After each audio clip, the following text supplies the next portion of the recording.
बोला आता. ठीक आहे. आई बोलती.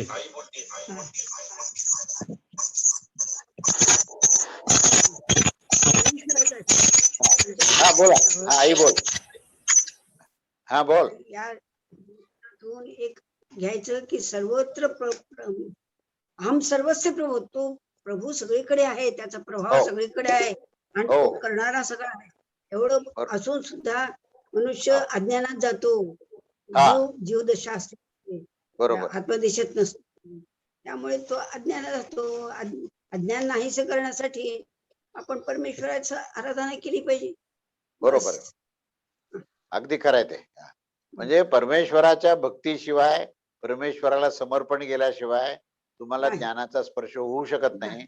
आणि कितीही जरी त्यांनी ज्ञान दिलं तरी मी ज्ञानी आहे अशा प्रकारचा भाव तुमचा संपला पाहिजे. आणि तो निशब्द झाला पाहिजे. तो जेव्हा स्वतःच्या स्वरूपात येतो त्यावेळेस त्याचे शब्द हे शून्य होतात. हेच त्याचं लक्षण आहे की जो आत्मस्वरूपात गेल्याचं लक्षण काय आहे की तो निशब्द होतो, शांत होतो आणि परमेश्वराच्याच भक्तीत राहतो. परमेश्वराची भक्ती करणं हेच ज्ञान आहे खऱ्या अर्थाने. खऱ्या अर्थाने ज्ञान कशाला म्हणता येईल की त्याची भक्ती करण्याची माणसाची इच्छा निर्माण होणं आणि इतर सगळ्या गोष्टी मधली जी काही व्यर्थ आहे सगळ्या गोष्टी असं त्याला वाटणं हेच ज्ञान आहे. बाकी मी ज्ञानी झालो हे ज्ञान नाहीये असं त्याचा पूर्ण अर्थ. छान झालं. चांगला चांगला विषय खूप छान आहे. चला भेटूया. बोला पुढे. विनय. विनय बोल बोल बोल. ठीक आहे. ऐकलं आई बोलली. ऐकलं. आई बरोबर ऐकलं ना. छान. चांगलं आहे.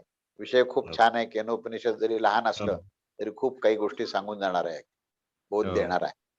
छान. ठीक आहे. स्वामी स्वामी कृपा आहे. बोला मेधाताई बोला. साठे. नमस्कार. बोला. बोला. पहिल्यांदा आम्हाला तुमच्या गुरुपौर्णिमेचा प्रसाद मिळाला हे पण मिळाला का? बरोबर छान. महाराजांची कृपा आहे बस. आणि आपण ऐकलं याच्यात कळलं की परब्रह्म जाणलं म्हणजे काय, एखादा आपण झोपेचा क्षण म्हणजे तुम्ही कोणत्या कधी झोपलात हे जर तुम्ही सांगू शकलात म्हणजे तुम्ही जागे होतात अशी स्थिती आहे असं वाटलं. बरोबर बरोबर. म्हणजे आपलं जागृत होणं हे खऱ्या अर्थाने केव्हा म्हणता येईल आपल्याला की जेव्हा आपण आपल्यामध्ये परमेश्वराचं सर्व काही आहे, त्याचीच व्यवस्था आहे, तोच करता आहे आणि त्याला शरण जाऊन आपण त्याची भक्ती केली पाहिजे अशा प्रकारची जाणीव होणं म्हणजे जागृती आहे. अन्यथा खाण्यापिण्याकरता भोग घेण्याकरता आपण जागृत होतो तर त्या जागृतीला अज्ञान असं म्हणतात. आणि त्या जागृतीला जाणीव म्हटलेलं आहे. आणि जिथे जाणीव आहे ना तर जाणीव कशाची आहे तर आपल्या देहभावाची जाणीव आहे. देहभावाची जाणीव म्हणजेच अहंकार आहे. काय म्हणून मी 3 गोष्टी सांगितल्या की जागृती, स्वप्न, सुषुप्ती.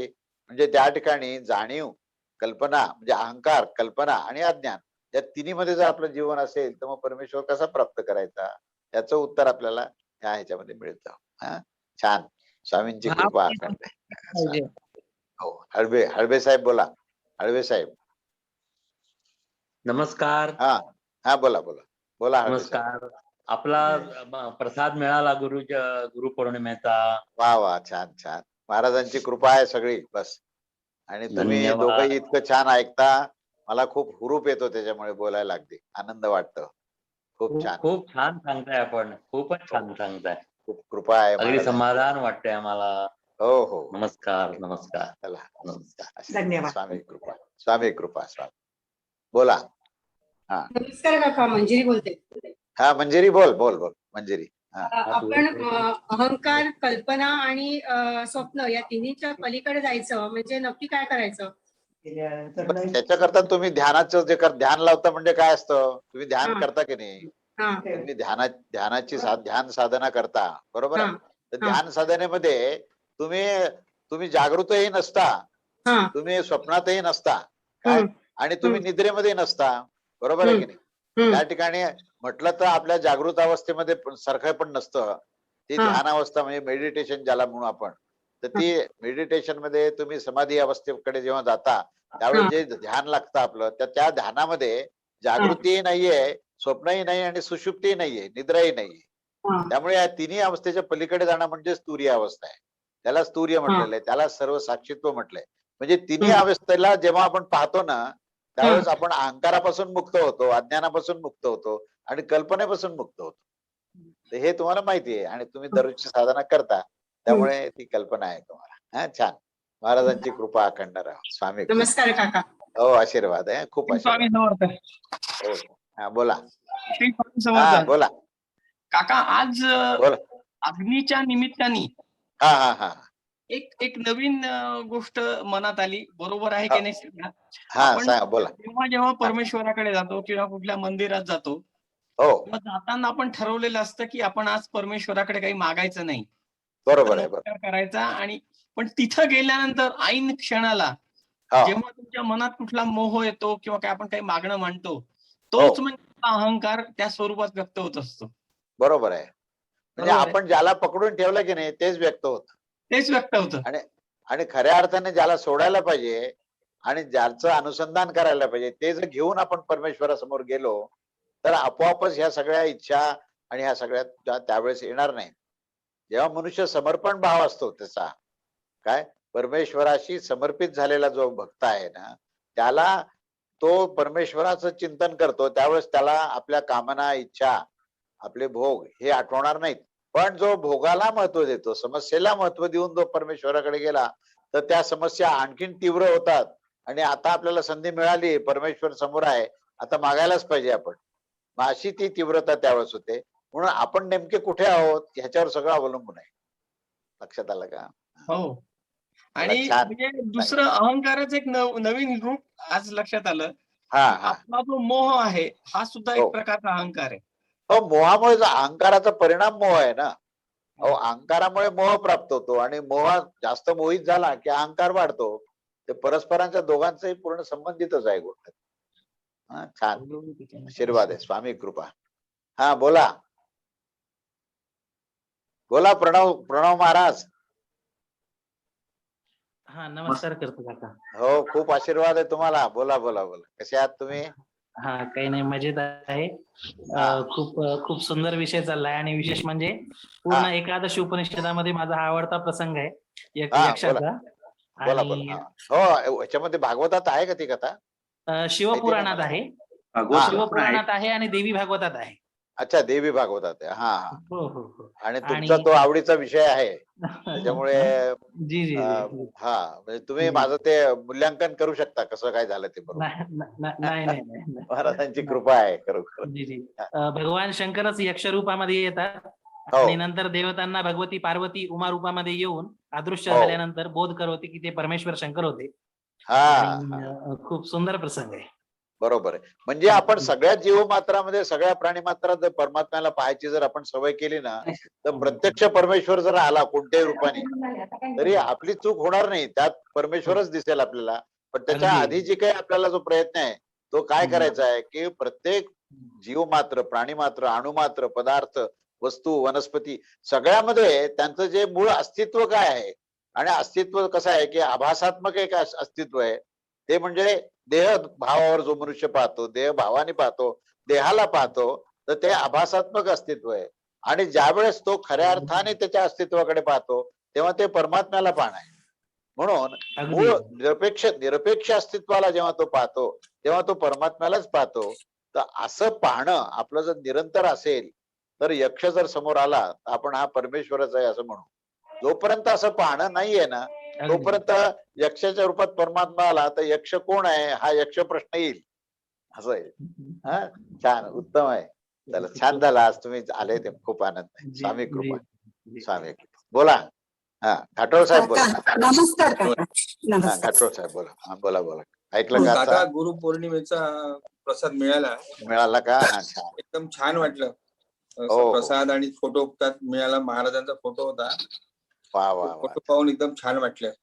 खूप आनंद आहे. आजचं त्या प्रवचन पूर्ण ऐकतो आहे. हो. एक थोडस मध्ये मध्ये तुटक होतं त्यामुळे बरं. थोडीशी होती गडबड. बर. आणि हा, बोला. आवाज बंद नमस्कार. झाला. नमस्कार. थांबा, त्यांचं बोलणं होऊ द्या. मी तुम्हाला बरं, बोलतो. आता मी बोलतो तुम्हाला. एक बरं. हा प्रत्येक घाटोळ साहेब, क्षणाला होत घाटोळ असतो साहेब असं बोला. आपण बोललो. हा, घाटोळ साहेब बोला. हा. देणे घेणे ही क्रिया दिसते. हा. मनुष्य जीवनाशिवाय ही संधी इतरांना प्राप्त होत नाही. म्हणजे कोणी असो, देव असो, दानव असो, त्यांना काही ही संधी प्राप्त होत नाही. हो. आणि सर्व सुखदुःखापासून आपण अलिप्त होऊन परमेश्वर प्राप्त करावा. आणि बरोबर. हे सांगत असताना गुरुला समर्पण केलं पाहिजे, हेही म्हणजे त्यात मांडण्यात आलं आहे. हो पण हे बोलत असताना एक वाक्य आपण असं बोलला की जन्म मृत्यू प्रत्येक क्षणाला होत असतो. हो याचा रेफरन्स मला नाही कळला. म्हणजे नाही, सांगतो तुम्हाला. महत्वाचं विचारलं तुम्ही, अतिशय महत्वाचं आहे की माणसाचा जो देह आहे ना, तो देहच मुळातून प्रकृतीने युक्त आहे. म्हणजे पंचमहाभूताचा देह आहे, स्थूल देह. तर हा स्थूल देह जो पंचमहाभूतांनी बनलेला आहे ना, तर तो कसा आहे, तर त्याच्यामध्ये सतत क्रिया घडत असते. त्याच्यामध्ये क्रिया होत असते. अन्न पचनाची क्रिया असेल, रक्ताभिसरणाची क्रिया असेल, हृदय स्पंदनाची क्रिया असेल, तर तिथे क्रियेने युक्त येतो. आणि जेव्हा क्रियेने युक्त असतो ना, तर त्या क्रिया काय असते, तर उत्पत्ती, स्थिती आणि लय ही क्रिया आहे. काहीतरी निर्माण होतं, काही क्षणभर ते राहतं आणि काही क्षणात ते नष्ट होतं. ह्याला आपण क्रिया म्हणतो. क्रिया म्हणजे काय आहे, उत्पत्ती, स्थिती आणि लय हे ते क्रियेचं वैशिष्ट्य आहे. आणि जेव्हा उत्पत्ती, स्थिती, लय असं म्हणतो की नाही, तेव्हा त्याची जी स्थिती आहे ती क्षणभंगुर आहे, अगदी म्हणजे क्षणमात्र आहे, ती असून नसल्यासारखी स्थिती आहे. मग खऱ्या अर्थाने काय, तर उत्पत्ती आहे आणि लय आहे, म्हणजे जन्म आहे आणि मृत्यू आहे. म्हणजे आलं आपल्या लक्षात. देहामध्ये सतत होणारं परिवर्तन म्हणजे जन्म आणि मृत्यू अशा त्या घटना आहेत. म्हणून आपल्या देहामध्ये आपल्याला परिवर्तन दिसतं. म्हणजे लहानपणचा देह जो आहे, आलं का लक्षात? हा, तर तो तो देह त्या परिवर्तित स्थिती, होतो, म्हणजे ती जी जन्म आणि स्थिती आहे मृत्यू ती ही स्थितीच हा आपल्याला चिरकाल करून ठेवायची आहे. हा उत्पत्ती आणि लय होऊ नये, उत्पत्ती आणि लय ह्या गोष्टी घडू नयेत. हा स्थिती जी आहे ती आपली चिरकाल राहिली पाहिजे. हा, तर ती- ते आत्मस्वरूप आहे. आपण जे ते ध्यान लावतो की आत्मस्वरूप. नाही, आपण ध्यान लावतो आणि आत्मस्वरूपामध्ये बरोबर. जाण्याचा प्रयत्न करतो. तर ज्या लक्षात आलं. ठिकाणी जाण्याचा प्रयत्न करतो ना, तो तर त्या रेफरन्स ठिकाणी रेफरन्स लागत जन्म नव्हता, आणि तो मृत्यू लागला नाहीये. रेफरन्स. आला रेफरन्स, तिथे जन्म मृत्यू नाहीये. ज्या ठिकाणी जाण्याचा प्रयत्न करतो ध्यानातून, तिथे जन्म आणि मृत्यू नाहीये. आणि जिथून सुरुवात करतो तिथे जन्मही आहे आणि मृत्यू आहे. आणि नुसतंच जन्म मृत्यू नाही, तर प्रतिक्षण जन्म मृत्यू आहे. आणि ज्यावेळेस खऱ्या अर्थाने देहत्याग होतो, ज्याला साधारण लोक मृत्यू झाला असं म्हणतो, तर तो खऱ्या अर्थाने मृत्यूचा मृत्यू आहे. आणि तिथे जन्म मृत्यूचे जे काही खेळ आहेत ना, ते संपलेत. पण तो पुढे जो जीवात्मा पुढच्या दिशेला जातो, तर तो इच्छा घेऊन जातो आणि पुन्हा नवीन देह धारण करतो. असं होऊ नये म्हणून त्याच्यातून त्याचा त्याग होत असताना तो अमरपदालाच गेला पाहिजे, असं उपनिषदाचं म्हणणं आहे. आलं लक्षात? छान. स्वामी कृपा. स्वामी कृपा. बोला डॉक्टर प्रकाश अत्रे, बोला. नमस्कार. हा, तुम्ही बोला. एक मिनिट, त्यांना बोलू द्या. हा, बोला. नाही, कोण आत्या बोलतंय? बोला. आत्या हा बोला. नाही, नमस्कार करते म्हटलं. हो, आशीर्वाद आहे, मध्ये खूप आशीर्वाद. हा 2 रविवार माझं झालं नाही ऐकणं, काही तब्येत हरकत बरी नाही. नव्हती. हा, हे केलेलं त्याच्यामुळे तुम्ही ऐका. हा, स्टोरी हा जरूर ऐका. हा, बरं. चालेल. खूप आशीर्वाद आहे. महाराजांची कृपा अखंड राहो. हे बोला डॉक्टर युट्यूबवर अत्रे, बोला. असतात का? युट्यूबवर असतात का हे प्रवचन? हा, युट्यूबवर आहे. असतात हा? हो हो हो हो, या. बरं, ठीक ऐकते मी. डॉक्टर अत्रे, बोला. हा काका नमस्कार. नमस्कार. बोला बोला. हा, हा. काही नाही, आज चेहरा नाही. हा इथं हा व्हिडिओ बंद झालेला आहे. काय हरकत नाही, मी आवाज ऐकतोय. बोला. हा, बोला. म्हणजे नभोवाणीहून बोलल्यासारखं आहे तुमचं. आकाशवाणी. हा, काही नाही, आज दिव्याची आवस आहे. हो. आणि दिव्याची आवस आहे. दीपपूजन दिव्याची आहे. आवस म्हणजे खरं ही प्रकाशाची आवस. आणि तो म्हणजे तुम्ही तो ते- ज्ञानाचाच हे आहे, तो प्रतीक आहे. हो, हो, हो. दीपपूजन म्हणजे ज्ञानाच्या प्राप्तीची साधना, हा खरा अर्थ आहे त्याचा. आणि अमावस्या म्हणजे अंधकार आहे. हो. तर अज्ञानातून प्रकाशाकडे जाण्याकरता ही गोष्ट आहे. म्हणून ती आणि- ज्योत लावायची आणि ज्योतीचा प्रकाश पाहायचा, जे तुमच्या घरात तुम्ही नेहमी पाहत असता. आणि ब्रह्मतत्वाच्या बाबत तुम्ही जे सांगितलं, खरं म्हणजे हा. भागवताच्या एकादश स्कंदात अशाच अर्थाची कथा आहे. भगवंत इंद्र ते हो. सगळे पाठवतो त्यांच्याकडे आणि शेवटी हा. म्हणजे ते इंद्रालाच लाज वाटते वगैरे सगळे, म्हणजे मदन वगैरे सगळे जातात. अशा हो. अर्थाची भागवतात सुद्धा एकादश स्कंदात कथा आहे ती. आहे, नक्कीच आहे, निश्चित आहे अगदी. आणि आणि प्रत्येक ठिकाणी त्याचा निष्कर्ष तात्पर्य हेच आहे, की आपण आपला जो अज्ञान म्हणजेच अहंकार आहे. हो, हा. अज्ञानाचं दुसरं रूप म्हणजे अहंकार आहे, नाही का? हो. आहे की नाही?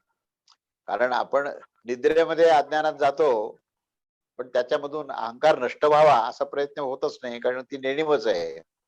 जे जात होतो ते जसे जागे झालो तसा अहंकारही त्याच्याबरोबर लागूनच असतो.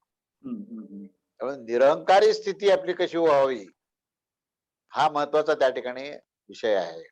आणि आपलं जे जीवन जगण्याचं प्रयोजनच खरं म्हणजे आनंद प्राप्ती आहे. बरोबर. आणि त्या आनंद प्राप्ती निरंकारी स्थितीतच मिळू शकते. हो. ती तुम्हाला ही अहंकाराने कुठल्याच प्रकारची आनंद मिळू शकत नाही. ते क्षणभंगूर सुख आहे, पण ते नष्ट होणारं असं आहे. हे याच्यामध्ये सांगितलंय पूर्ण. आणखीन काय बोला डॉक्टर? एकच थोडीशी शंका होती. हा. अग्नीला हा, बोला जातवेद ना. का म्हणले? अग्नीला जातवेद का म्हणले? जातवेद, हम्म.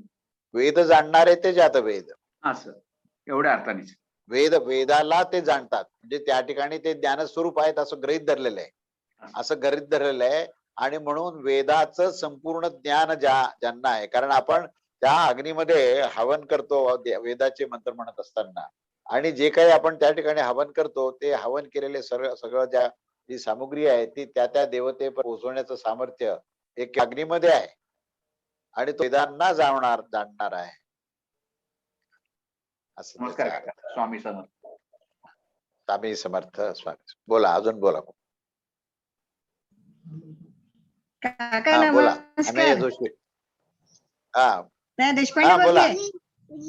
हा, देशपांडे, नमस्कार. एक मिनिट. जोशी. हो हो हो, खूप आशीर्वाद आहे सगळ्यांना. कसे आहात सगळे? हो. आशीर्वाद छान आहे. आहोत. प्रसाद अवधूत प्रसाद मिळाला. हा. मिळाला का? छान काका झालं. चला. विभूती हवी होती हो.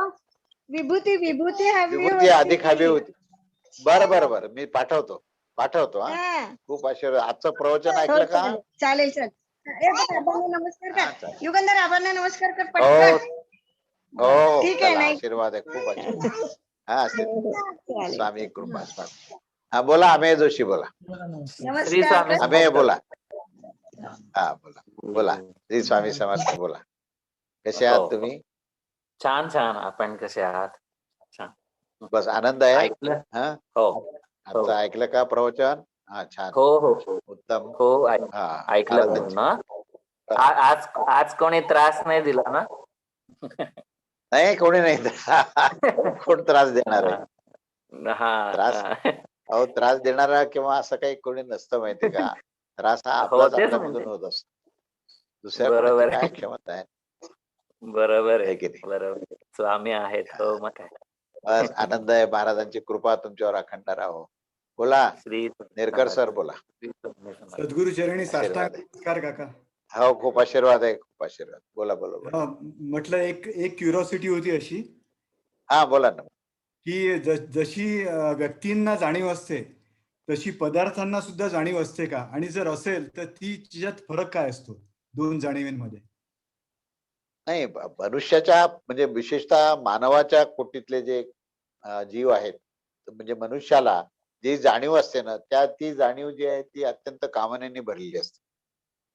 म्हणजे त्या जाणीवेमध्ये सुख प्राप्त व्हावी, आणि सुख कोणत्या पद्धतीने प्राप्त व्हायला पाहिजे, होऊ शकतं, याच्यावरचा जो तर्क असतो की नाही, तो वेगवेगळ्या प्रकारचा तर्क, आणि काल काय घडलं आणि उद्या काय घडू शकतं, आणि अजून चांगलं कसं काय घडू शकतं, हा जो काय विचार त्या जाणीवेत आहे, तर ती जाणीव, आणि जो एखादा पदार्थ म्हणजे दगड आहे समजा, तर त्या दगडाला भूत आणि भविष्य काय या दोन गोष्टीची काही त्याला म्हणजे कल्पनाही नसते, आणि त्याच्याबद्दल आणि त्याला कामना काहीच नसते.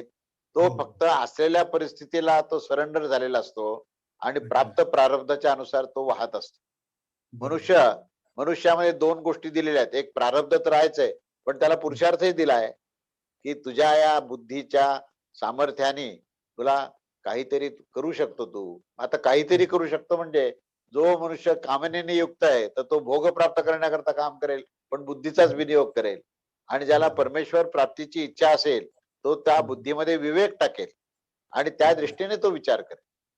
तर ते विचार करण्याची त्याची जी काही जाणीव आहे ना, तर जाणीवेतून विचार करतो, पण त्या विचारामध्ये विवेक झाला तर तो निराळी होईल, आणि मग ती जाणीव ही जाणीव राहणार नाही, निर्णीव हे निर्णीव राहणार नाही, किंवा स्वप्न हे स्वप्न राहणार नाही. तर तिघांना पाहण्याची अवस्था येईल.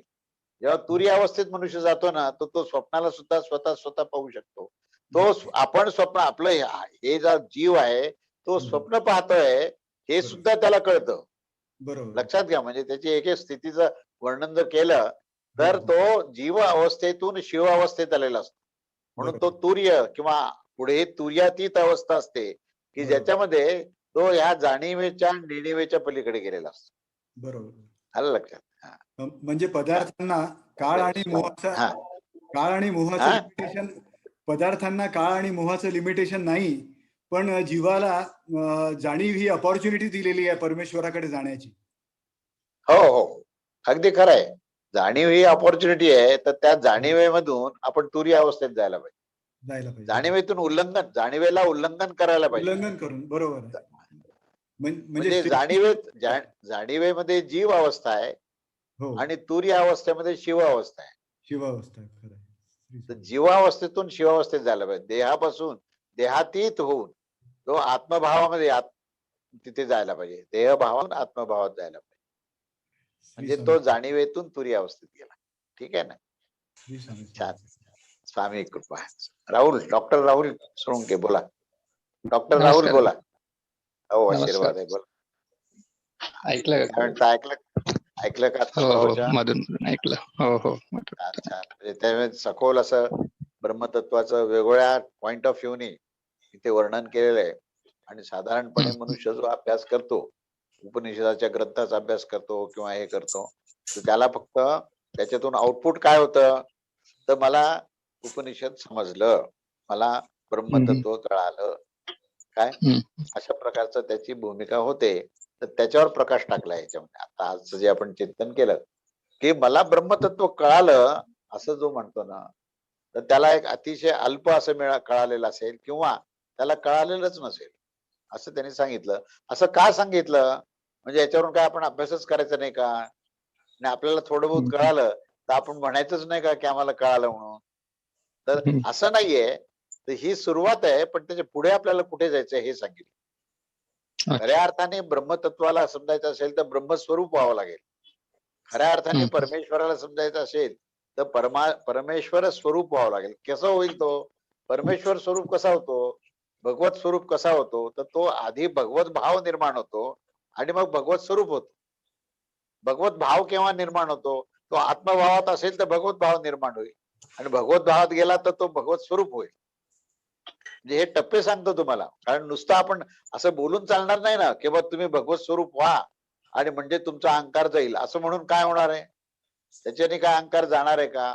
मग त्याच्याकरता टप्पे तर सांगणं आवश्यक आहे की तुम्ही तुमचा स्वधर्म पाळा, नित्य दिनचर्येमध्ये तुम्ही आपल्या स्वधर्माचं आचरण करा, तर तुम्ही सहज अवस्थेमध्ये याल. तुम्हाला कुठल्याही प्रकारचं आपण फार केलं असं वाटणार नाही. जी गोष्ट सवयीत असते ती सहजतेने होते आणि ती सहजतेने होते तिथे अहंकार राहत नाही. म्हणजे ती निरहंकारी स्थिती झाली, सहज अवस्था झाली. सहज अवस्थेतून तो स्वरूपामध्ये जातो, आत्मस्वरूपात गेला की निशब्द होतो. तेच ब्रह्मतत्वाशी जाणीव आहे. तीच त्या ठिकाणी ब्रह्मतत्वाशी एकरूपता आहे. आणि ब्रह्मतत्वाशी एकरूप झाला की तेच ब्रह्म जे आहे ते परब्रह्म परमात्मा म्हणजे ब्रह्मांड रूपात आला. म्हणजे परमेश्वराचं वर्णन करताना भगवद्गीतेत काय सांगितलंय? म्हणजे सुरुवातीला 2रा अध्याय सांगितलाय तो आत्मतत्वाबद्दल सांगितलाय. 7वा, 8वा आणि 9वा याच्यामध्ये 7व्या अध्यायामध्ये ज्ञान विज्ञान सांगताना मी सर्वत्र सर्व व्याप्त आहे सांगितलं. आणि विशेषत्व आणि अविशेषत्व. विशेषत्व सांगितलं ते म्हणजे 10व्या अध्यायामध्ये सांगितलं आणि त्याच्यानंतर 11व्या अध्यायामध्ये सांगितलं की मी सर्वत्र आहे, विश्वरूप सांगितलं. म्हणजे तो परमात्मा कसा आहे तर तो अगदी सूक्ष्मात अतिसूक्ष्म आत्मस्वरूपात निर्गुण निराकार आहे. विशालात अतिविशाल ब्रह्मांड रूपात आहे तर तो सगुण निराकार आहे. आणि त्याचा पूर्ण जिस्ट म्हणजे सगळा अर्क कशामध्ये आहे तर तो सगुण साकार रूपात जेव्हा येतो भगवान श्रीकृष्णाच्या रूपात, तेव्हा त्याच्यामध्ये निर्गुण निराकारही आलं आणि सगुण निराकारही आलं, विश्वरूपही आलं आणि अत्यंत सूक्ष्मात अतिसूक्ष्म तत्व आलं आणि सगुण साकार. म्हणून अंतिम सगुण साकाराची भक्ती ही सर्वश्रेष्ठ का मानलेली आहे? आणि त्याच्यामध्ये निर्गुण निराकार आणि सगुण निराकार हे दोन्ही त्याच्यात आलं. चला, हा बोला, कोण बोलताय? संजय. हा संजय बोला. संजय, हा स्वामीजी, आज कळलं देवांना सुद्धा अहंकार होता हे आजच्या प्रवचनातून आपल्याला आलं. तर मला एक शंका अशी होती की मग मनुष्य आणि देवत्वामध्ये मुख्य फरक कुठला आहे मग? मनुष्य आणि देवत्वामध्ये मुख्य जो फरक आहे तो म्हणजे देवांना हे एक तर आयुष्य लक्षावधी वर्षाचं आहे, पहिला फरक. त्यांचा जो देह आहे तो आपल्यापेक्षा वेगळा आहे. तो जो आहे तो वायू स्वरूपामध्ये प्रकाश स्वरूपात आहे, म्हणून त्याला दिवलोक म्हटलेलं आहे. त्यांचा जो स्वर्गलोकाला दिवलोक म्हटलेलं आहे. आणि या ठिकाणी इथे मर्त्यलोक म्हटलेलं आहे. पृथ्वीवर जो राहणार आहे तो मरणार आहे, म्हणजे तो त्याचं जीवन अल्प आहे. दुसरी गोष्ट महत्वाचा फरक असा आहे, म्हणजे हे तर बाकीच्या आहे वरवरचा भेद आहे. मुख्य भेद असा आहे की ते देवदेवता केवळ भोग प्राप्त करतात, ऐश्वर्य आणि भोग त्यांना मिळालेला असतो, बरं काय. आणि त्यांना अनेक प्रकारच्या सिद्धी असतात. म्हणजे तुम्ही त्यांची जर उपासना केली, तपस्या केली आणि तुम्हाला प्रसन्न झाले तर ते सिद्धी तुम्हाला देतात. परंतु मनुष्य जो असा आहे की त्याला जन्मतः सिद्धी काही फारशा नसतात, परंतु मनुष्य देहाच्या मध्ये देवापेक्षाही विशेष गोष्ट काय असेल तर त्याच्या बुद्धीमध्ये विवेक प्रस्थापित करून तो ब्रह्मजिज्ञासा त्याला निर्माण होऊ शकते, परमेश्वराबद्दलची जिज्ञासा निर्माण होऊ शकते, परमेश्वराची तो भक्ती करू शकतो आणि सर्वसंग परित्याग करून तो परमेश्वराच्या तपस्येमध्ये जाऊ शकतो, जे देव करू शकत नाही. हा महत्वाचा फरक आहे. हा फरक समजणं आवश्यक आहे. बाकी ठीक आहे, लक्षावधी वर्षाचं आयुष्य वगैरे ते ठीक आहे. हा कळालं. म्हणून आपण भाग्यवान आहोत, आपल्याला मनुष्य देह मिळालेला आहे. आपण त्याचा विनियोग परमेश्वर प्राप्ती करता करावा. आशीर्वाद खूप. स्वामी कृपा. बोला अजून कडे बोला. स्वामी चरणी सद्गुरू. हा बोला प्रमिला ताई बोला. आशीर्वाद आहे खूप. बोला. ब्रह्मतत्वाला जाणून घ्यायच्या आधी मान्य करणं जरुरी आहे. सवय लावायला पाहिजे की प्रत्येक गोष्ट त्याच्या इच्छेने होते, प्रत्येक क्रिया तोच घडवून आणतो. हे मानण्याचे विषय आहे आणि तो मानणं सगळ्यात महत्वाचं आहे. असं जे म्हणजे सवयीने मग ते सहजता येईल. हो अगदी. पहिल्यांदा आपण ही मान्यता स्वीकारली पाहिजे की तो परमेश्वरच सर्वत्र आहे आणि तोच आपल्याला ऊर्जा देतो. आपलं सगळं कार्य करण्याची जी मूळ ऊर्जा आहे ही त्याच्याकडनंच मिळते, ही मान्यता ठेवून आणि मग जे आहे ही आपली तपस्या, नाम साधना किंवा आपले प्रपंचातले व्यवहार हे सगळं करत असताना त्याच्या कृपेने त्याच्या शक्तीने होतात. हे समजलं की यालाच ज्ञान असं म्हणतात. याच्या पलीकडे ज्ञान नाही. हेच ज्ञान आहे. आता जे तुम्ही सांगितलं ना त्याच्या पलीकडे काही ज्ञान नाहीये. हे कळालं म्हणजे ब्रह्मतत्व कळालं. आणि ते मागची शक्ती म्हणजे ती ब्रह्मतत्वाची शक्ती आहे ना. आणि तो ब्रह्म म्हणजेच परमात्मा आहे.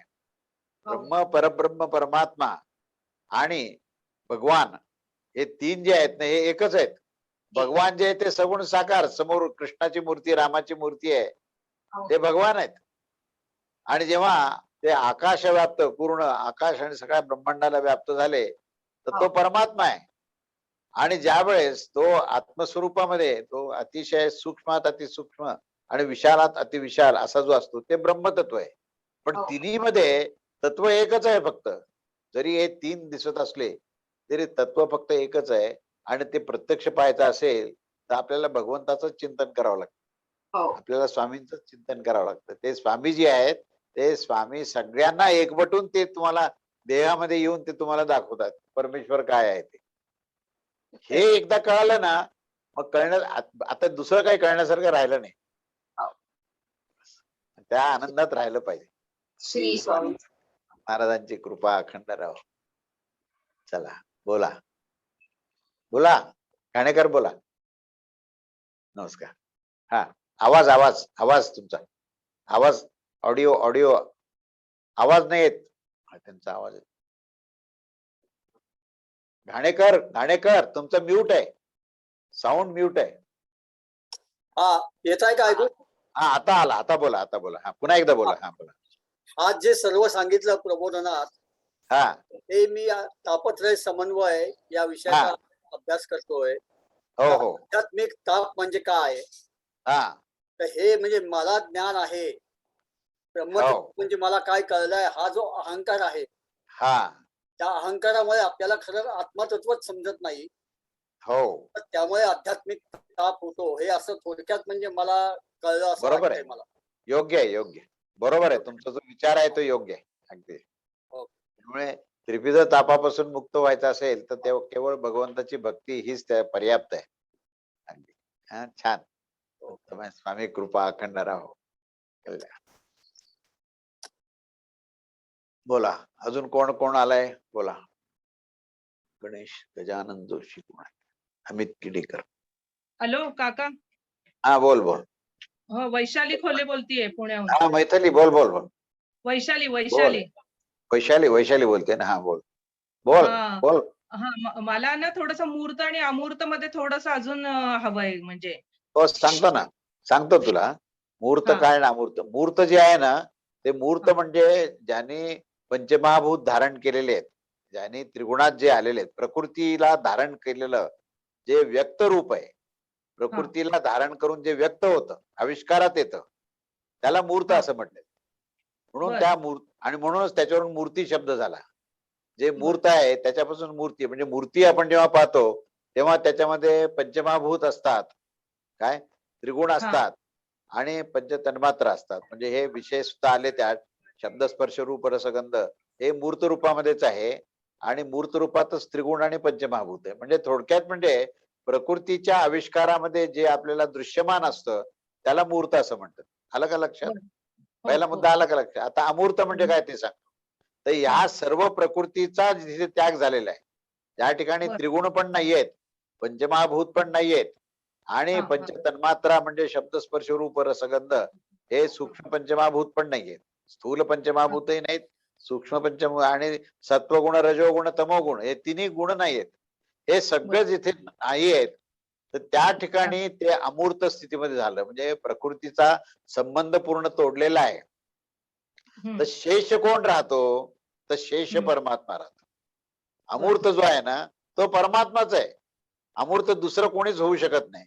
जिथे प्रकृती संपते, ज्या ठिकाणी सर्व प्रकारचे प्रकृतीचे लक्षण गुण हे सगळे संपतात आणि प्रकृतीचा लवलेशही जिथे नाही, तर त्या ठिकाणी जे तत्व राहतं शेष तत्व त्याला अमूर्त असं म्हणतात. म्हणजेच अव्यक्त आहे ते. परमात्म्याला काय म्हटलेलं आहे? तो अव्यक्त आहे. ब्रह्मतत्वाला काय म्हटलंय? तो अव्यक्त आहे. तर ते अव्यक्त स्थितीला अमूर्त असं म्हटलंय. आणि जो पंचमहाभूताला धारण करून तोच आहे खरं सांगायचं म्हणजे वस्तुतः जर आपण पाहिलं ना तर पंचमहाभूत असो त्रिगुण असो याला धारण करणारा सुद्धा तो परमात्माच आहे.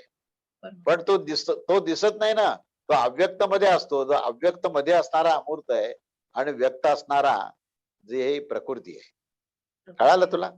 अजून काही शंका आहे का त्याच्याबद्दल? नाही खूप छान वाटलं आणि खूप सोपं करून सांगताय तुम्ही. अगदी सगळ्यांना समजतंय, लक्षात येत आहे. स्वामींची कृपा आहे सगळी वाट. आशीर्वाद. मकरंद गाडगे. मकरंद गाडगे. मकरंद. स्वामी समर्थ काका. स्वामी समर्थ. बरेच दिवसांनी पाहिल्यासारखं वाटायला लागलंय मला, काय माहिती. मी म्हणजे आलो नाही, एक दिवस तुमचं हुकलं. हा तेच तेवढं ते आम्हाला मोठा काळ वाटतो एकदम. एक दिवस एकदा जरी नाही आले. छान. कसे आहात तुम्ही? छान आहे. मनुष्य योनी आणि प्राणी म्हणजे याच्यामध्ये मागच्या जेव्हा तुम्ही सांगितलं की मनुष्यामध्ये तो जो आत्मा आहे हा ब्रह्मरंध्रातनं जागा करून तो हृदयात येऊन स्थित होतो. आणि त्याचा जो तो असल्याचं अस्तित्व म्हणजे तो प्रकाश आहे, जाणीवीत कायम आपल्या असतो. म्हणजे काही पाप केलं किंवा काहीतरी थोडं वाकडं आपल्याला येणारं जे गिल्ट आहे, तर त्यावेळेस तुम्ही सांगितलं होतं की वाघाने समजा जर शिकार केली तर त्याला त्याचं काही वाटत नाही. बरोबर आहे. इन्स्टिंक्ट असतं, त्यात सुख दुःख किंवा वाईट त्याला काही वाटत नाही. पण बाकीचे जे प्राणी म्हणजे जसं तुम्ही वाघ असेल किंवा अगदी गाय असेल तर तिला रडू येतं किंवा आपल्या मालकाला काही झालं असेल किंवा हे झालं असेल, हा प्रकारचं गिल्ट पण त्यांच्या याच्यात दिसतं. मग हे कसं काय म्हणायचं? जसं तुम्ही सांगितलं प्रत्येका ठिकाणी असं मुख्य मूळ मुद्दा असा आहे ना की प्रत्येक प्राणी मात्र, जीव मात्र, मनुष्य या सगळ्यांमध्ये परमेश्वराचं तर अस्तित्व असल्याशिवाय त्यांचा आविष्कार होणारच नाही. तर त्या परमेश्वराची जाणीव म्हणजे तो आहे असं वाटणं वेगवेगळ्या प्रकाराने, म्हणजे त्या गिल्टच्या फॉर्म मध्ये असेल किंवा आणखीन काही फॉर्म मध्ये असेल, तर त्यावेळेस किंवा वात्सल्य निर्माण होतं. आता वाघ किंवा सिंह हे जरी प्राणी असले तरी त्यांनी जन्म दिलेले जे सगळे हे असतात तर त्याच्यावर त्यांचं वात्सल्य असतंच. तर तिथेही त्या परमेश्वराचाच तो आविष्कार आहे वात्सल्याच्या रूपामध्ये. काय अगदीच काय पण असं अलीकडे सुद्धा काही व्हिडिओ आपण पाहतो की एखादा हरणाचं पाडस आहे, लहानचं पिल्लू, आणि ते वाघिणीकडे आलंय आणि ते अगदी लहान आहे, तर त्या वाघिणीला सुद्धा त्याला मारून खाण्याची इच्छा होत नाही, तर वात्सल्य जागृत होतं. तर हे वात्सल्य जे जागृत होतं ना, ती परमेश्वराचाच आविष्कार आहे तो. तर हा परमेश्वराचा आविष्कार प्रत्येक प्राणीमात्रामध्ये, प्रत्येक जीवमात्रामध्ये आहे. पण त्याची त्याला जाणीव होण्याचे जे काही प्रमाण आहे त्याच्यामध्ये भेद आहे, त्याच्यात भेद आहे. त्याच्यामध्ये मनुष्य हा असा आहे की त्याच्यामध्ये परमेश्वराच्या अस्तित्वाची प्रतीती त्याला फार लवकर येते आणि फार मोठ्या प्रमाणात येते. हा भेद आहे. बाकी अन्य प्राण्यामध्ये ती फार क्वचित प्रसंगाने येत असते. बाकी तो आपल्या जी काही उपजत वृत्ती असते ना, जन्मापासून जी प्राप्त झालेली वृत्ती आहे त्या वृत्तीनेच तो जगत असतो. तो कुठलाही प्राणी असो. एखादा भित्रा ससा असेल तर तो भिणार, आणि एखादा क्रूर वाघ असेल तर तो क्रौर्य दाखवणार. म्हणजे हे त्यांचे जे काही उपजत जे लक्षणं आहेत ते उपजत लक्षणानेच ते जगत असतात. पण एखादा प्रसंगाचा असा येतो की तिथं त्यांचं वात्सल्य जागृत होतं, तिथे त्यांना इतरांना सुद्धा जगावं, इतरांना सुद्धा संरक्षण द्यावं असं त्यांना जे भाव निर्माण होतात ते त्यांच्या उपजत वृत्तीपेक्षा वेगळे असतात. ते असंही आपल्याला क्वचित प्रसंगी पाहायला मिळतं. आता अगदी सांगायचं म्हणजे, तुम्हाला सांगायचं म्हणजे, जे साधू पुरुष असतात किंवा स्वामी समर्थ सुद्धा जेव्हा हिमालयात वगैरे होते तेव्हा त्यांच्याजवळ वाघ येऊन बसायचे. 2 वाघ नेहमी असायचे. त्या वाघांनाही कधी स्वामींना आपण त्रास द्यावा असं वाटायचं नाही, आणि स्वामींनाही कधी असं वाटायचं नाही की हे वाघ कशा करता आले, माझ्या साधनेत कुठेतरी अडथळा होईल असं त्यांनाही वाटायचं नाही. तर ते त्या परमेश्वराच्या भावात तिथे आलेले आहेत. तो भाव तिथे निर्माण. साधू संतांच्या जवळ जर कुठलाही हिंस्त्र पशु जरी आला तरी तो त्याच्या मूळ भावामध्ये येतो, आणि मग तो तुम्हाला त्याचं क्रौर्य जे आहे ते शून्यवत होतं. आता बोला, विचारा. जसं जसं माणसाचा प्रेत याच्यामध्ये तो राहतो, तो शिल्लक तो परमात्माच राहतो. हा, म्हणजे त्याचे सगळे विकार ज्यावेळेस शून्यवत होतात, त्याचा अहंकार शून्यवत होतो ना, तर त्यावेळेस तो त्या परमेश्वराच्या जवळच पोहोचतो. ती स्थिती म्हणजे शेष म्हणजे तोच आहे. शेष हा शब्दच मुळातून त्याच्याकरता आहे. शेष म्हणजे काय की सगळी प्रकृतीचे लक्षण संपले की उरलेलं, तो उरलेला तो परमात्मा आहे. म्हणून शेषशाही भगवान त्या अर्थाने आहे. म्हणजे तो शेषावर बसलाय हे तर दाखवत आहेत, पण शेष या शब्दाचा अर्थ काय की ज्याने प्रकृतीचा सर्व संबंध तोडलाय, तर जे शेष आहे त्याच्यावर आरूढ झालेला तो भगवंत, अशा अर्थाने तो शेष हा शब्द आहे. आलं लक्षात? स्वामींची कृपा आहे. मला बोलायचंय तुम्हाला, आज मी बोलेन एक वेळेस दुपारच्या नंतर. खूप आशीर्वाद आहे. स्वामींची कृपा अखंड राहो. स्वामी बोला, बोला कुलकर्णी बोला. हा बोला कुलकर्णी बोला. अच्छा, कोण साहेब हे बोलतायत का? हा बोला बोला, तुम्ही बोला. बोला. हा काका, प्रसाद मिळाला मिळाला का? त्याला खूप आशीर्वाद आहे तुम्हाला. महाराजांची अखंड कृपा राहो. आणि काका, हो हर्षला बोलायचं. हर्षला 90% मिळाले 12वी कॉमर्सला. वा वा वा वा, खूप आशीर्वाद आहे बेटा. आशीर्वाद ठेवा. हो, खूप आशीर्वाद आहे. चला, चांगली प्रगती करा. हा, अशीच प्रगती चालू ठेवा. खूप आनंद आहे. आता मी सीएचं प्रिपरेशन करतोय. सीएचं का? सीएचं करा, आणि सीएच्या बरोबर तुमचं रुटीन बीकॉम पण आहे ना चालू? हा, बीकॉम पण आहे. बरोबर, करा. दोन्हीचा अभ्यास, चांगला अभ्यास करा. छान होईल सगळं, चांगलं प्रगती छान होईल. हा, खूप आशीर्वाद आहे. स्वामींची कृपा. स्वामी समर्थ. हा, बोला कृष्णा कुलकर्णी बोला. हा बोला. स्वामींची कृपा आज छोटी आली आहे. बरं, छान. हा, काय म्हणता? ऐकलं का आजचं प्रवचन? हो, ऐकलं. स्वामी कृपा आहे.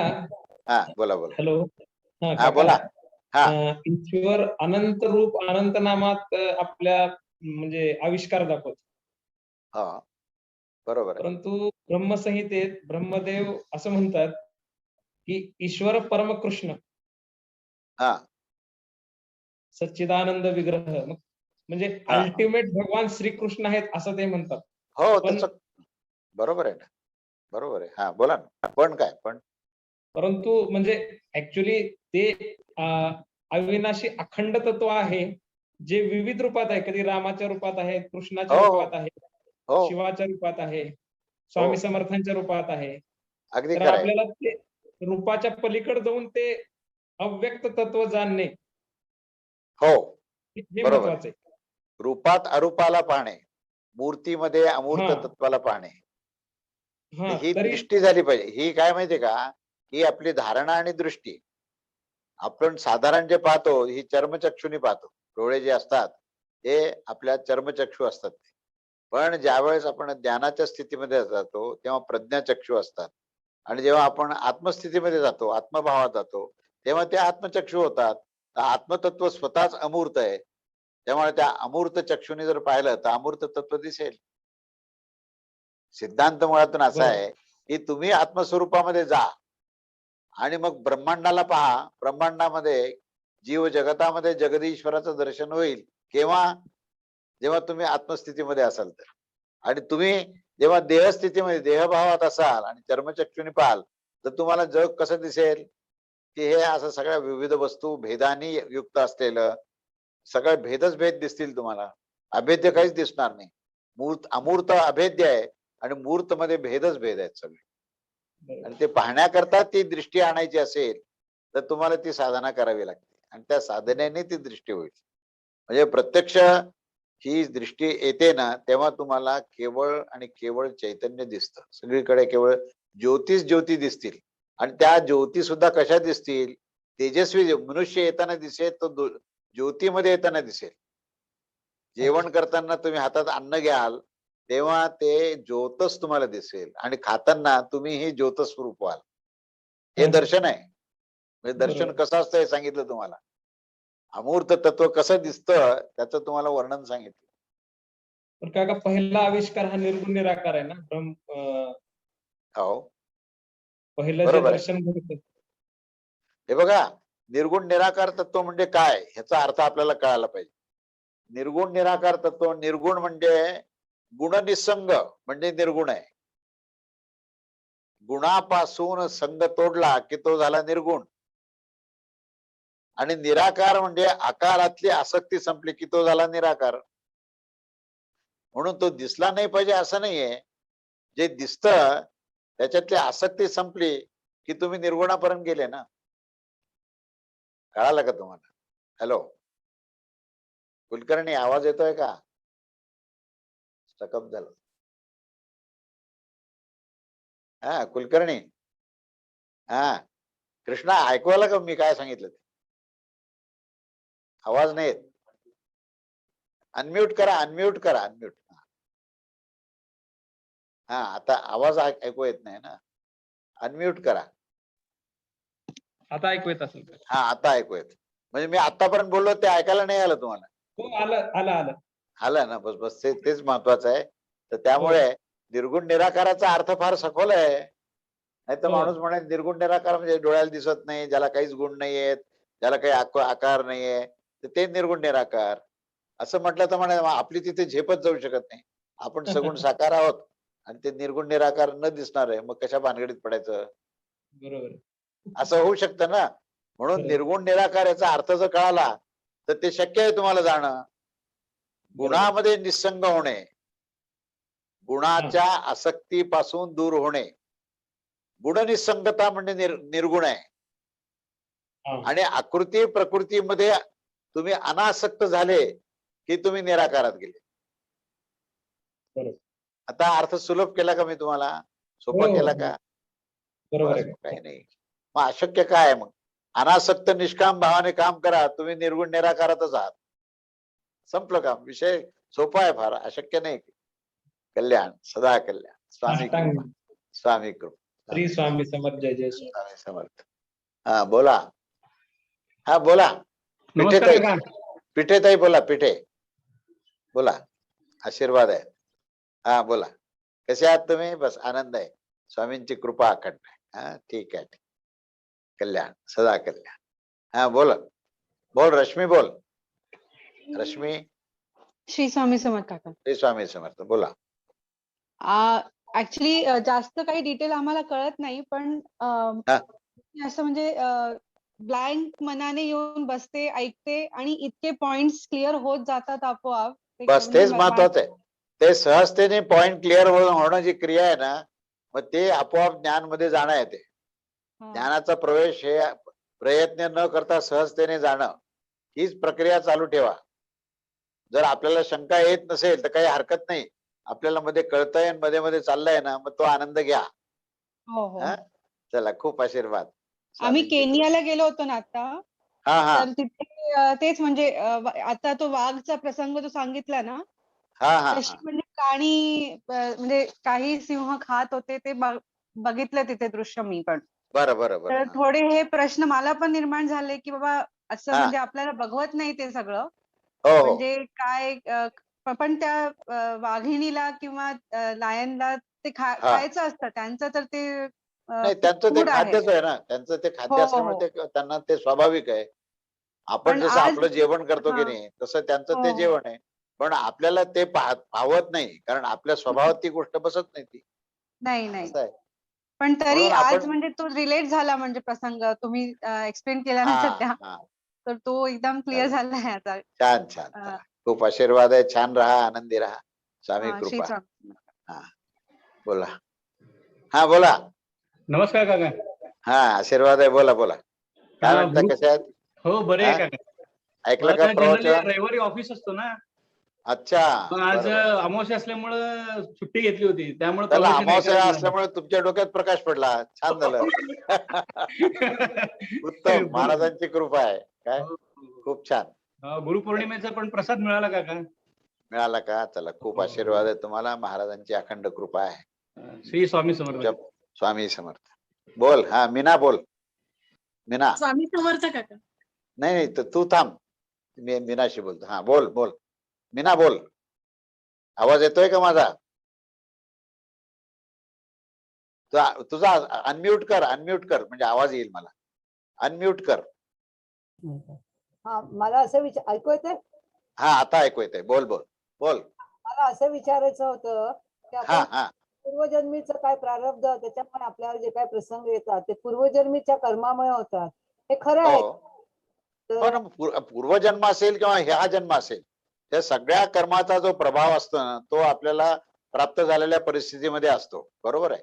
तर त्याच्यात सुद्धा आपल्याला नेमकी परिस्थिती कोणती प्रदान करायची आहे, कारण आपण पुण्यही केलेलं असतं आणि पापही केलेलं असतं. पण जे परिस्थिती मिळते, ती परिस्थिती कोणती द्यावी हे परमेश्वर ठरवतो. हे आपल्या हातातली गोष्ट नाही. पूर्वकर्म केलं तुम्ही आणि त्या कर्माचा जो प्रभाव आहे, तो परिणाम जो आहे, तो प्रारब्धवश तुम्हाला प्राप्त होणार आहे. पण ते नेमकं प्रारब्धाचा कोणता भाग आज समोर येणार आहे, हे आपण ठरवू शकत नाही. ते आपल्या हातात नाहीये. तर तो परमेश्वर ठरवतो आणि तो तुम्हाला देतो. मग आपल्या हातात काय आहे? आपल्या हातात पुरुषार्थ आहे. आपण निश्चितपणे भगवंताची भक्ती करण्याचं जे क्षमता आहे, ती आपल्याला दिलेली आहे आणि ती करण्यामध्ये कोणीही प्रारब्ध कधी त्याच्यामध्ये आडवं येणार नाही. आपण जर भगवंताची भक्ती केली, भगवंताचं संदर्भातलं जर ज्ञान मिळवायचा प्रयत्न केला, तर ते मिळवण्याचा हक्क प्रत्येक मनुष्याला आहे. भगवंतावरच भक्ती आणि प्रेम देण्याकरता कोणीही प्रारब्ध, कुठलंही प्रारब्ध आडवं येऊ शकत नाही. प्रारब्धामध्ये फक्त एकच असतं की तुमचं कर्म जसं आहे, त्याचं फल जो आहे, ते फल सुख किंवा दुःखामध्ये प्रदान करणार आहे. पण त्या सुख आणि दुःखापासून आपण मुक्त होऊ शकतो, पूर्ण अलिप्त होऊ शकतो. आणि त्या अलिप्तता तेव्हाच होते जेव्हा भगवंताची आपण भक्ती करतो. त्याचं नामस्मरण, त्याचं अखंड अनुसंधान, त्याची भक्ती ही जर केली तर तुम्हाला प्रारब्धाचे चटके बसणार नाहीत. अन्यथा प्रारब्धच महत्वाचं आहे म्हणून त्याला जर पकडलं तर ते तर चटके देणारच ना. असं आहे. म्हणजे असं वाटतं ना की आपल्यावर असा का प्रसंग आला? हा आवाज क्लिअर येत नाही. असं वाटतं ना आपल्यावरच का असा प्रसंग आला? नाही नाही, असं नसतं. आपल्यावरच का आला असते म्हणतो की नाही आपण, तर असे प्रसंग अजून किती लोकांवर आले हे आपल्याला कुठे माहितीये? आपल्यावर जो आलाय तेवढा आपल्याला माहितीये. आणि तो का आला हा जे नाही, याचं उत्तर तर आहेच आहे, तयारच आहे ना. की जे पूर्वकर्म आहे त्या पूर्वकर्माचा प्रभाव आला. आता कोणत्या पूर्वकर्माचा प्रभाव आपल्यावर आता आलेला आहे हे तुम्हाला सांगणं अवघड आहे. हे सांगता येणार नाही. मागच्या जन्माचं आहे, या जन्माचं आहे. पण जे जे काही म्हणून आपण कर्म केलेले आहेत, त्या प्रत्येक कर्माचा प्रभाव आणि परिणाम हा आपल्या समोर येणार म्हणजे येणारच. त्याला कुणीही चुकवू शकत नाही. पण आला म्हणून काय बिघडतं? त्याला पकडायचं नाही. सुख असो का दुःख असो, त्याला पकडून नाही बसायचं. ते येणार आहे आणि जाणार आहे. कोणतीही स्थिती आणि परिस्थिती ही टिकणारी नाहीये, हे लक्षात घे. कधीच टिकत नाही. सुखही टिकत नाही, दुःखही टिकत नाही. आम्ही त्या दुःखाला पकडून बसलो तर आम्हाला दुःखाची जाणीव होते. आम्ही जर पकडलंच नाही ते, तर येईल आणि निघून जाईल. ती कला आली पाहिजे आपल्याला, की सुख आणि दुःखाची जी काही अनुभव आहेत ना त्याच्यापासून अलिप्तता कशी मिळवावी, तर ती परमेश्वराच्या भक्तीने चांगलं छान वाचन करा, भगवंताचं नाम घ्या, आपली दिनचर्या अशी ठेवा की त्या दिनचर्येमध्ये कुठेही आपल्याला आसक्ती, कामना आणि पूर्व जे काय भूतकाळात घडलेल्या गोष्टी आहेत त्या भूतकाळात घडलेल्या गोष्टीची चिकटून बसणे. असं का घडलं हा नाही, जे घडणार होतं ते घडलं, त्याचं उत्तर असं आहे. जे पूर्वकर्म होतं त्याचा परिणाम झाला आणि ते घडलं, तर आता घडलं तर घडलं, आता पुन्हा असं का हा प्रश्नच नाहीये ना. आता काय करायचं हा प्रश्न आहे. असं का घडलं याच्यापेक्षा आज मला ह्या क्षणी काय करायला पाहिजे हे समजणं सगळ्यात महत्वाचं. कारण आपण का किती जरी म्हटलं तरी आलेला प्रसंग आहेच आलेला, त्याला तर कोणीच काही करू शकत. प्रत्यक्ष महाराज जरी आले तरी ते म्हणतील तुझ्या नशिबात हे लिहिलेलं होतं, पण तुझ्या नशिबात हे जरी लिहिलं असलं तरी माझी भक्ती कर, माझं नाम घे, मी तुला आनंद देईन. महाराज बसलेत कशा करता, तो आनंद देण्याकरताच बसलेले आहेत. आपण आनंद घ्यायचा की नाही हा एवढाच प्रश्न राहिलाय. खरं सांगायचं प्रश्न कुठे राहिलाय, आपला चॉईस आहे. आपल्याला परमेश्वर उपलब्ध आहेत, परमेश्वर असं कधी म्हणत नाहीत मी तुझ्याकरता उपलब्ध नाही. प्रश्न कुठे आहे माहितीये का, आपण परमेश्वराला उपलब्ध आहोत का. आनंद देणारा परमात्मा आपल्या समोर आहे, प्रश्न कुठे आहे आपण त्याचा आनंद घेणार आहोत का आपण दुःखालाच पकडणार आहोत. हा चिंतनाचा भाग आहे. त्यामुळे ह्याच्यावर तू चिंतन कर गांभीर्याने. आणि दुःखाचं सारखं सारखं दुःख येईल आणि जाईल, तू त्याला जाण्याकरताही सांगू नको आणि येण्याकरताही सांगू नको. ती गोष्ट ही न टिकणारी आहे हे मी निश्चित सांगतो. ती येईल आणि निघून जाईल. आपण आहोत, भगवंत आहेत, परमेश्वर आहे अखंड, आणि तो आपल्याला आनंद देणार म्हणजे देणारच. परमेश्वराचं हेच तर वैशिष्ट्य आहे की तुम्ही सुखात असा दुःखात असा तो तुम्हाला आनंद देणाराच आहे, तो तुम्हाला ज्ञान देणाराच आहे. आम्हाला परमेश्वराच्या सानिध्यात किती राहायचं आहे, त्याच्याकडून किती आनंद घ्यायचा आहे, किती ज्ञान घ्यायचंय हा आपला प्रश्न आहे. तेव्हा तुम्ही ठरवा ना. हे ठरवलं की तुम्ही सगळ्यातून बाहेर पडणार. कळालं का. समर्थांची पोथी मी सांगितलेलं कमीत कमी लक्षात आलं का तुझ्या. लक्षात आलं. मी समर्थांची पोथी वाचते रोज, सगळं करते. म्हणजे श्रीपाद वल्लभचं वाचते, गुरुचरित्राचं एक रोज पान वाचते, सगळं करते. म्हणजे दिनचर्याचं आहे गुरुचरित्राचं ते पण वाचते. माझा वेळ मी सत्कारणी लावण्याचा प्रयत्न करते. मी असं म्हणत नाही की खूप छान करते. हो 3 ते 3:30 ते 6:30 मुलांना शिकवते मी. म्हणजे माझा बरोबर आहे. वेळ जात नाही अशातला प्रश्न नाही, पण ते राहून राहून केव्हा तरी सारखं आठवण येते आणि डोळ्यात पाणी येतं. नाही येऊ दे नाही येऊ दे. मी काय म्हणतो, आठवण येणं आणि डोळ्यात पाणी येणं हाही प्रकृतीचा आणि स्वभावाचा भाग आहे. परत सांगतो तुला, मनामध्ये विचार येणं, मनामध्ये तेच ते विचार येणं हा प्रकृतीचे लक्षण आहेत. आपण प्रकृतीपेक्षा भिन्न आहोत हे ज्या क्षणी तुला कळेल ना त्या क्षणी तुला याच्यातली सगळी जे काही गोष्टी आहेत या सगळ्या जी माया आहे ना ती माया तुला समजून जाईल. जोपर्यंत आपण त्या मायेच्या नदीत प्रवाहित असतो तोपर्यंत आपण मायेचे आपल्याला ज्ञान नसतं. पण ज्या दिवशी आपण त्या काठावर येऊन बाहेर येऊ ना तेव्हा आपल्याला कळेल अरे हे सगळं जे चाललंय ना ही माया आहे, ही जी आहे ना ही खऱ्या अर्थाने खरी नाहीच आहे. ही त्या स्थितीत येणं आवश्यक आहे. म्हणून तू मला परत एकदा फोन कर बरं का. तू फोन कर, मी तुला आणखीन विस्ताराने सांगेल. हा, आणि निश्चिंत राहा, निर्भय राहा. महाराजांची अखंड कृपा त्याचा अनुभव घे आणि सदा आपल्या कर्तव्यामध्ये आणि आनंदात राहा. चिंता करू नको, अखंड कृपा आहे महाराजांची. हा ठीक आहे, चला छान छान झाला. दर रविवारी ये. हा बोला मिनल, बोल मिनल. आशीर्वाद आहे, बोल. स्वामी समर्थ काका. श्री स्वामी समर्थ. बोला बोला. काही नाही विचारायचं काही नाहीये. खूप छान झालं आजचं पण. बस महाराजांचा आनंद आहे तो, अजून काय. आणि हॉलो अँड एम्प्टी होऊन जर सरेंडर केलं ना तर आपोआप बस हळूहळू संपलं सगळ्या काम. गोष्टी आकलन होत जातात. बस म्हणजे आपण मार्ग मोकळा करायचा. हो त्याचं तर अस्तित्व सर्वत्र आहे, तो तर सगळ्यांना काका, एक उपलब्ध आहे. विचारायचं होतं हा बोल. की आपण जी साधना करतो म्हणजे तर त्या साधनेचं फळ म्हणून आपले जे प्रारब्ध कर्म आहेत ते नल्लिफाय होतात का म्हणजे गुरुकृपेने. हे बघा, एक गोष्ट जी आहे ना ती कर्म आणि कर्मफल आणि कर्मफल भोग असे 3 गोष्टी आहेत. कर्मफल आणि कर्मफल भोग. त्यात तिसरा जो भाग आहे ना भोग, याच्यामध्ये चॉईस आहे आपल्याला.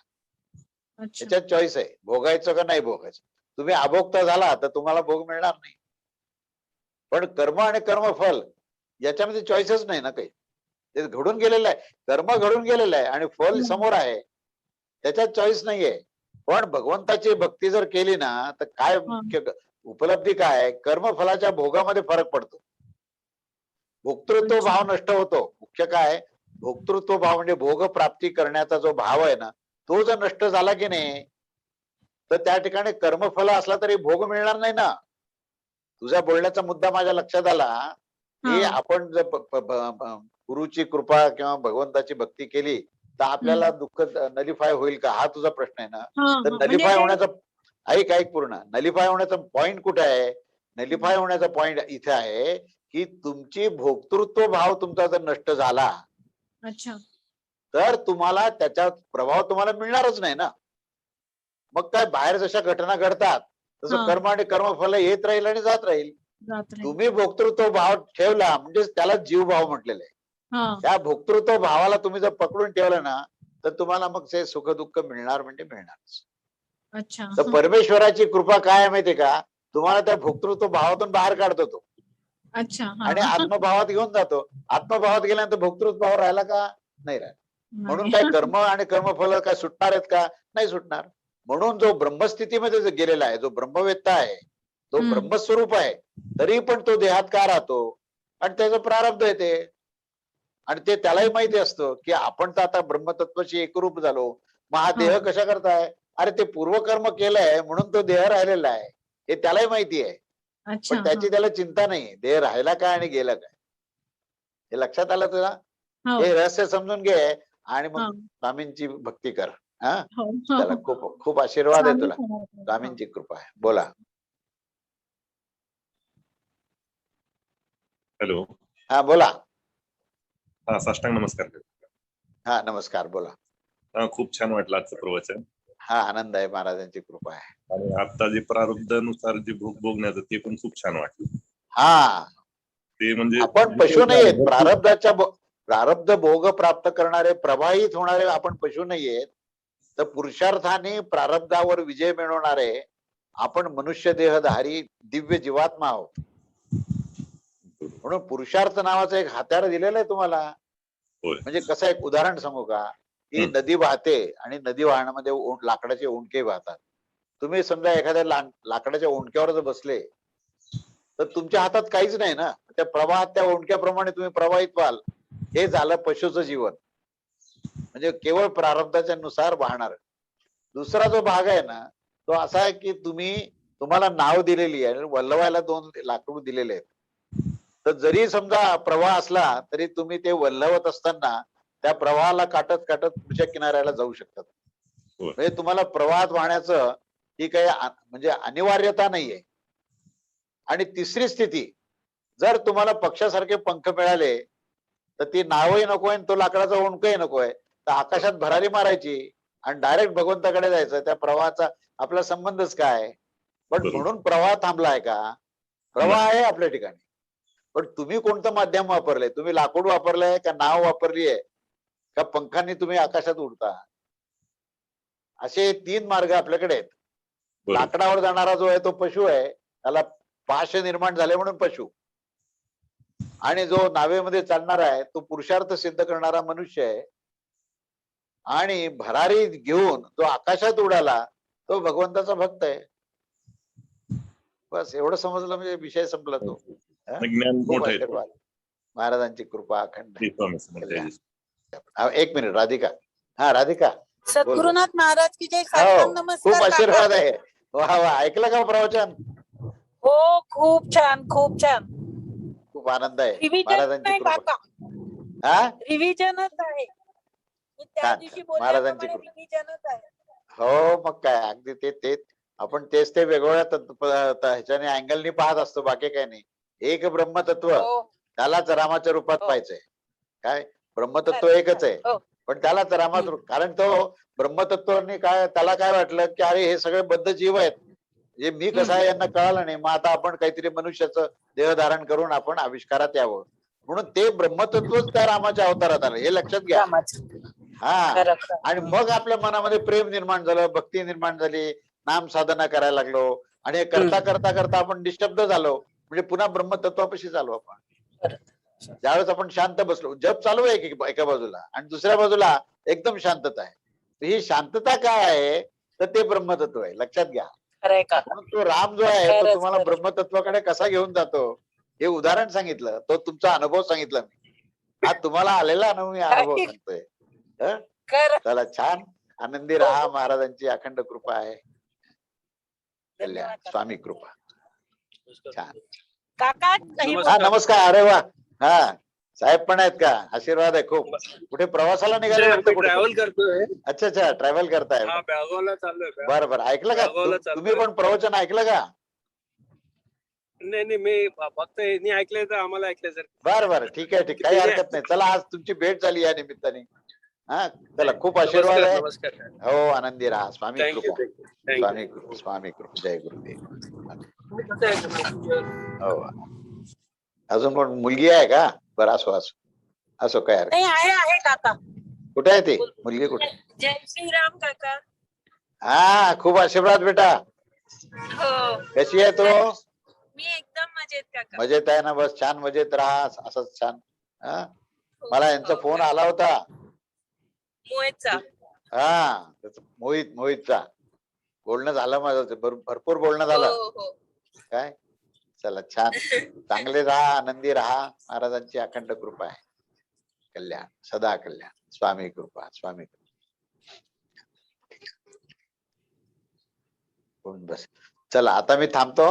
हा, पुढच्या रविवारी भेटूया पुढच्या ह्याच्यामध्ये. अवधूत चिंतन. श्री गुरुदेव दत्त. श्री स्वामी समर्थ महाराज की जय.